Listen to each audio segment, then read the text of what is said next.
Hey everybody, I'm going to show you the next step. This is a question I get asked sometimes whenever I kind of bring it up, is how do you use future?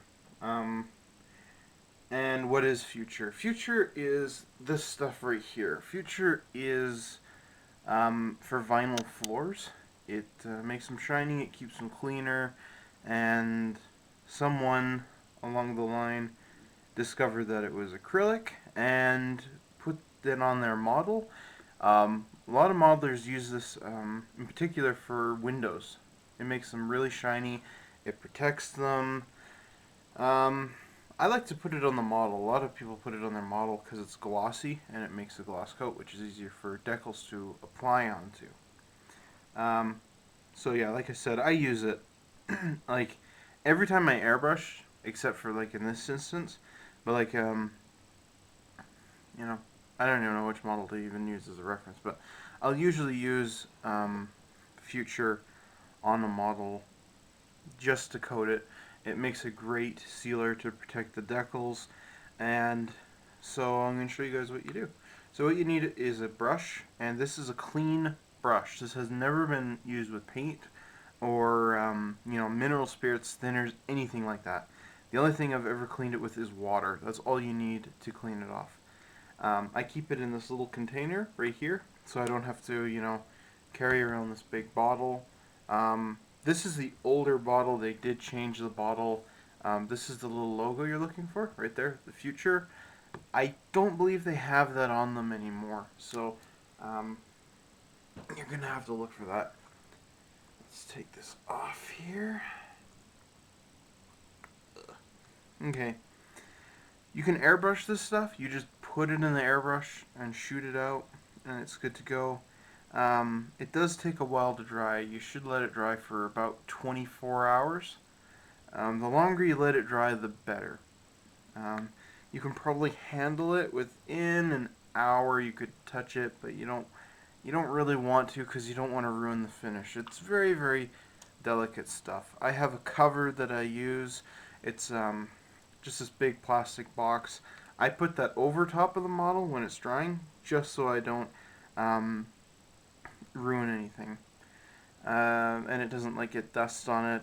Anything can happen to it, right? So it's protected underneath that. So what I'm going to do is I've just got a little bit of it in the brush here, and I'm only going to paint it on the decal.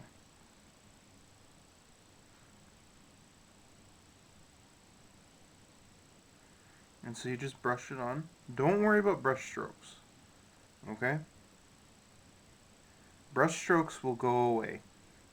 If you use too much future, though, when I built the 48 scale Memphis Belle, I put too much future on, and it began to pool in the bottom.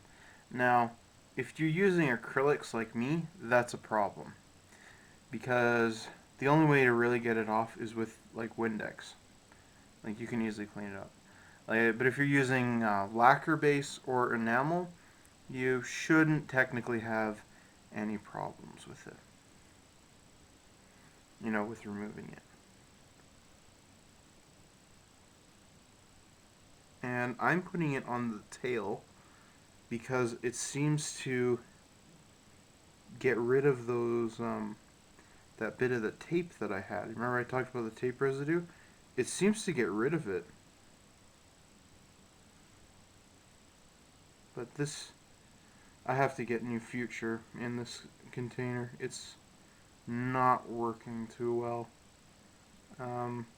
Because it's a little dry, but that's okay. It will level out in the end. So yeah, you just brush it on like that. I hope I got that all in frame. I apologize if I didn't.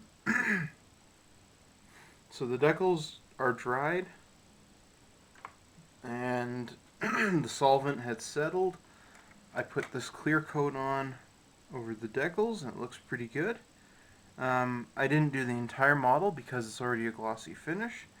So the next step is to take this. This is a can of TS80 flat clear, which I like. You can buy this in acrylic pots, but this is way better. Um, you just shake it up, you just spray it on, and you're good to go. It's really easy stuff to use. And yeah, then I'll be able to do some maybe weathering and stuff. I'm not sure yet, but yeah, that's about it. And I used the glossy paints. Remember, I explained I used gloss paints because the decals would adhere to it better, which they did. They stuck onto it really well. So, like, if I'm using, flat paints, for whatever it is I'm painting, let's say it's a Spitfire, um, I'll use these flat coats, and then I'll cover the entire model with Future. Paint the entire thing. Put the decals on. I'll put another layer of Future on because it's very, very thin. Then once that's done, I will spray this on over the entire model. You don't spray this stuff onto the decals. It will eat the decals up, and it should say, yeah, do not spray on decals and stickers. So that's why. Um, so it's safe to use as long as you have a Future or some kind of clear coat. Test it out. Always test it out first. You don't want to accidentally ruin something. So that's about it. Now have to patiently wait while the Future dries. So maybe I'll get to work on it tonight. Maybe tomorrow. Who knows? We'll see. The next step, I think, will be assembling the model. Thanks for watching, guys.